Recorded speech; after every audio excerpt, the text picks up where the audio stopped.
মই বাল্মিকী দীক্ষা academy second year student. মোৰ নাম মুস্তাফিজ বিল্লা।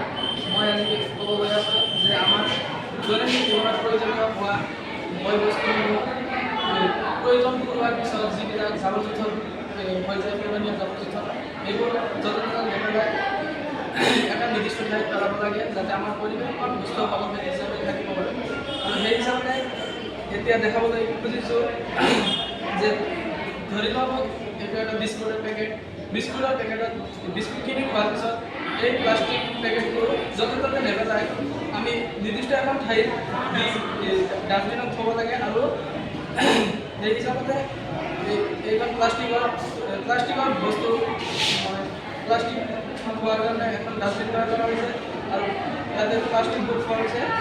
আৰু আমি ফল মূল খোৱাৰ পিছত বা আমাৰ চব্জিসমূহ খোৱাৰ ব্যৱহাৰ কৰাৰ পিছত ইয়াত পেলনীয়া জাবৰ জোঁথৰ আমি অন্য এখন ঠাইত য'তে ত'তে নেপেলাই অন্য এখন ঠাইত থ'ব লাগে। আৰু সেই হিচাপে যদি এখন ডাষ্টবিন তৈয়াৰ কৰা হৈছে আৰু আমাৰ ইলেক্ট্ৰনিক বস্তু বাহিনী লগতে বিভিন্ন ধৰণৰ কাঁচৰ সামগ্ৰীসমূহ পেলনীয়া হৈ যোৱাৰ পিছত এইবোৰ য'তে ত'তে পেলাই পৰিৱেশ প্ৰদূষণ নকৰি আৰু মানুহক ক্ষতিসাধন নকৰি আমি এখন নিৰ্দিষ্ট ঠাইত জমা কৰিব লাগে।